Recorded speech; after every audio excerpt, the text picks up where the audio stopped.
Olá, muito boa noite. Sejam todos bem-vindos ao Grande Debate. Hoje comigo, Débora Bergamasco, e com o comentarista José Eduardo Cardoso e a jornalista e ex-senadora Ana Amélia Lemos.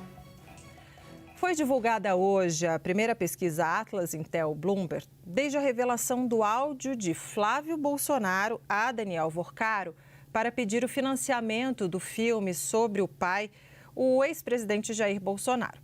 Os números são referentes ao cenário presidencial de segundo turno. Olha lá, em março o presidente tinha 46,6% das intenções de voto. Em abril aparecia com 47,5%.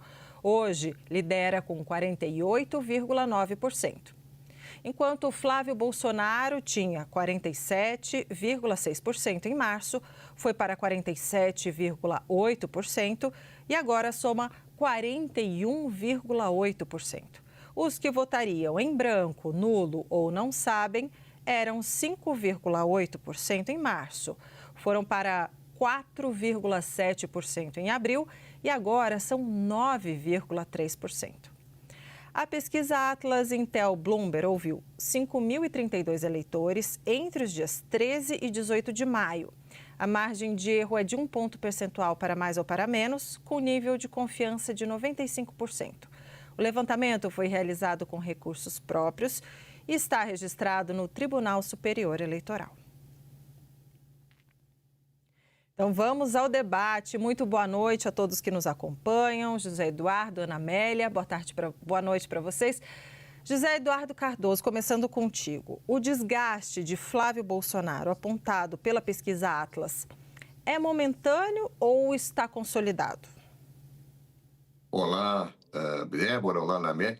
Eu até me surpreendi com esse resultado, porque me parecia claro que Flávio iria cair na pesquisa, isso é evidente. É um desgaste brutal, muito forte, atinge a essência daquilo que um candidato precisa no momento em que está reunindo forças para manter a decolagem no início da campanha. Então, era claro que ele ia cair, mas ele caiu muito rapidamente. O que me assusta, ou me espanta, é uma queda vertiginosa quando os efeitos do escândalo ainda não cessaram. Nós sabemos, pelo menos a experiência nos mostra, que quando eu tenho fatos que atingem a imagem de alguém, isso se propaga como ondas. Então a pessoa vai caindo ao longo do tempo, né? Até chegar ao piso, onde não há mais queda. E em poucos dias ele já perdeu 6 pontos na pesquisa, quando o escândalo ainda está em curso. No dia de hoje mesmo, nós temos a coletiva, em que ele dá a informação, para espanto geral, de que ele esteve com o Daniel Worcaro depois da prisão, com tornozeleira eletrônica. Ele que havia dito que nunca teve contato, que nunca tinha falado com o Daniel Worcaro. Então, isso tudo vai atingindo, vai corroendo gradativamente a sua imagem, né? Aliás, nós temos visto o fogo pesado que está se abrindo contra Flávio Bolsonaro dentro do próprio campo da extrema-direita. Os outros candidatos, Caiado, Zema e os seus defensores, atacam brutalmente agora Flávio Bolsonaro. Os próprios defensores estão constrangidos. Se alguém tem alguma dúvida disso, vejam a coletiva hoje, o semblante do senador Sérgio Moro, que parecia que queria se enfiar debaixo da mesa diante daquelas explicações patéticas que Flávio Bolsonaro estava dando para o seu encontro com Daniel Worcaro. Esta situação toda, a impressão que tenho é que ele vai ter uma queda muito mais profunda. Ou seja, se já em poucos dias, quando o escândalo ainda não está totalmente definido, apurado, revelado, ele tem essa queda brutal, quando ainda falta se entender como é que o dinheiro da pessoa jurídica que recebeu esse financiamento pagou o apartamento de Eduardo Bolsonaro nos Estados Unidos. Como é que se explica que tem emendas de parlamentares que aportam recursos para esse filme quando a produtora não estava registrada na legislação brasileira? Então seria um filme produzido nos Estados Unidos, é isso? Mas eu mando dinheiro público para uma produtora nos Estados Unidos através de uma ONG, através de emendas parlamentares. Ou seja, esse é um escândalo que parece que vai tomar corpo brutalmente. A cada segundo que passa, novos fatos são descobertos. E se ele já caiu 6 pontos logo no início, na largada do escândalo, a sensação que eu tenho, pode não se confirmar, mas é que ele vai despencar e vai desabar. E quando ele desabar, o problema que vai se colocar é o que se fará com a candidatura dele. Retirar a candidatura de Flávio Bolsonaro é a confissão da culpa. Ele mentiu para a população. O próprio mandato dele como senador pode ser colocado em xeque por falta de decoro parlamentar. Então, ali é possível que o clã Bolsonaro não queira retirar a candidatura dele, mas ele atrapalhará o projeto dos outros candidatos. Ou, em síntese, está se vivendo um imbróglio de grande proporção neste campo da extrema-direita. A impressão que tenho, Débora, é que ele apenas começou a cair. Muita coisa ainda virá e acredito a queda terá grandes degraus de acentuação nos próximos dias. Obrigada, Cardoso. Pois é, Ana Amélia, está pegando fogo aqui a política em Brasília, a despeito do frio aí no Rio Grande do Sul. Agora eu quero te ouvir. O desgaste de Flávio Bolsonaro, apontado pela pesquisa Atlas Intel, é momentâneo ou está consolidado? Boa noite, Débora. Boa noite, José Eduardo. Boa noite aos telespectadores do Grande Debate. Essa crise inesperada, evidentemente, pelo candidato Flávio Bolsonaro, pegou de muita surpresa toda a direita brasileira, que está perplexa, porque o que se espera, e a cada dia têm surgido novidades, cada uma mais grave do que a outra, envolvendo todo o entorno do candidato. A questão é também grave porque não há um plano B para a alternativa Flávio Bolsonaro. O plano B se esgotou quando Tarcísio de Freitas pediu a desincompatibilização, não pediu a desincompatibilização como governador de São Paulo para poder disputar a presidência da República por conta dos acertos e dos conchavos feitos à direita, liderados pelo PL. Então, nessa condição, a alternativa que a direita teria, no caso, no condicional, porque já houve manifestação, pelo menos divulgada pela imprensa, de que Michele Bolsonaro, que seria hoje entre os candidatos da direita com melhor potencialidade do enfrentamento com Lula, também não é aceita pelo clã Bolsonaro. Então, aumenta por tudo isso, por todos esses fatores, e ainda mais com as revelações agora envolvendo também os personagens que estão trabalhando no entorno desse filme, Dark Horse, que trata da história da vida do ex-presidente Jair Bolsonaro.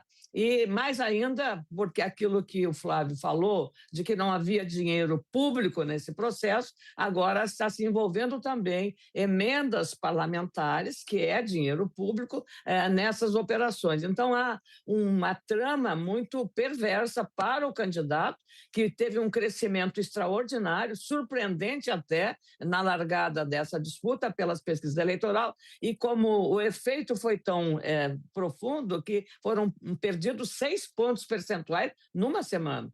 Então, dependendo do andar da carruagem, dependendo dos fatos novos que aparecerem, hoje o que resta à direita ou os parlamentares que são aliados de Bolsonaro ou de Flávio Bolsonaro é pedir uma instalação de uma CPMI para investigar o caso Banco Master, mas isso não vai poder, não esgota, porque você tem pouco tempo, 19 semanas para a eleição, e para fazer uma CPMI, com que resultado terá isso? Então, a eficácia para isso realmente é de resultado duvidoso. De qualquer forma, agora é buscar provas ou tentar uma defesa mais convincente do que foi feito até agora, porque a perplexidade dentro da direita dos apoiadores de Bolsonaro agora está também criando um fosso de dificuldade para continuar defendendo o indefensável.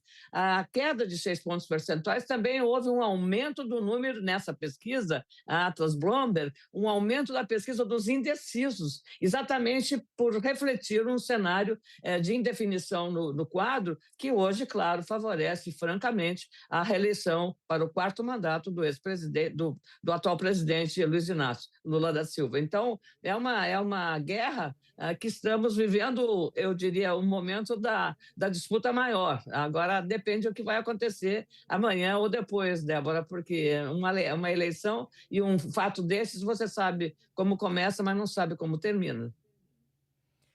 Muito bem, e aí você coloca, né, a questão que aumentou o número de indecisos, segundo a pesquisa. E aí, Cardoso, eu te pergunto, há algum candidato da direita, além de Flávio Bolsonaro, na sua avaliação, com potencial de vencer o presidente Lula?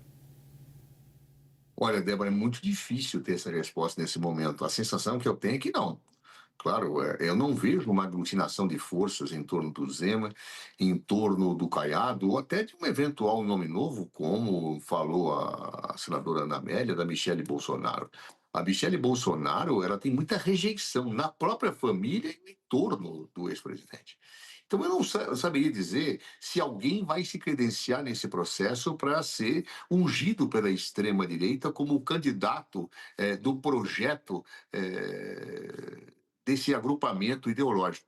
E me parece que não. Eu não vejo densidade no Zema, não vejo densidade em Caiado, não vejo densidade em mais ninguém para dar prosseguimento a isso. E mais, a pior dos mundos para a extrema-direita é a agonia que vai atingir a candidatura de Flávio Bolsonaro.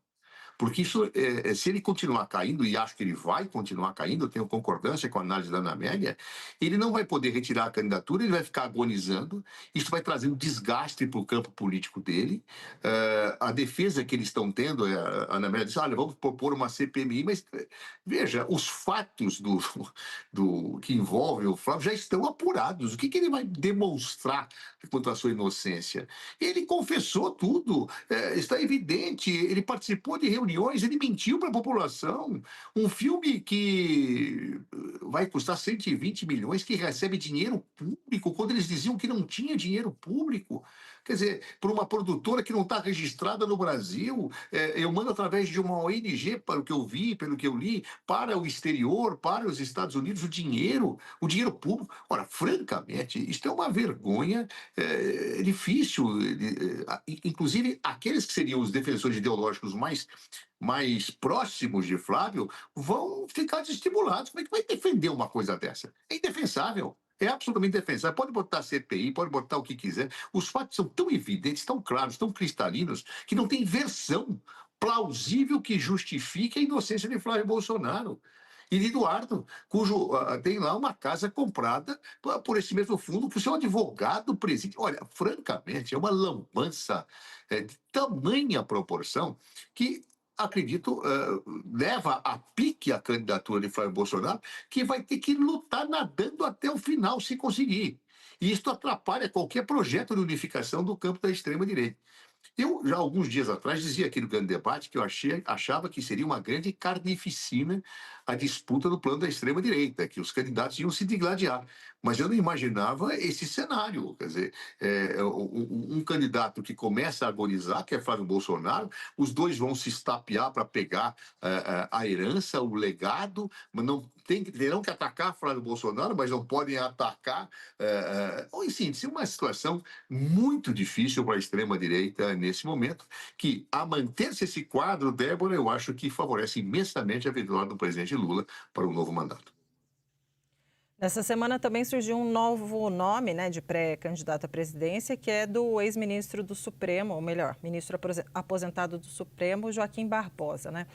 Ana Amélia, vou com a mesma pergunta para você. Há algum candidato, na sua avaliação, da direita, além de Flávio, com potencial de vencer o presidente Lula? Olha, Débora, nessas alturas do campeonato é muito difícil. Primeiro, uma consolidação da candidatura do presidente Lula, porque ele está jogando o jogo que qualquer postulante a continuar no cargo está fazendo.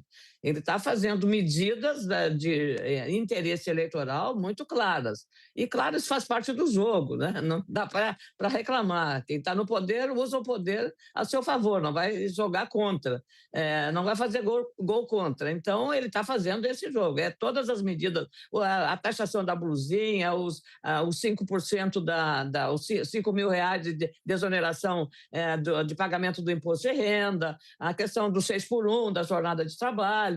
Então, tudo isso está dentro de uma agenda que tem um grande interesse e um grande apelo eleitoral.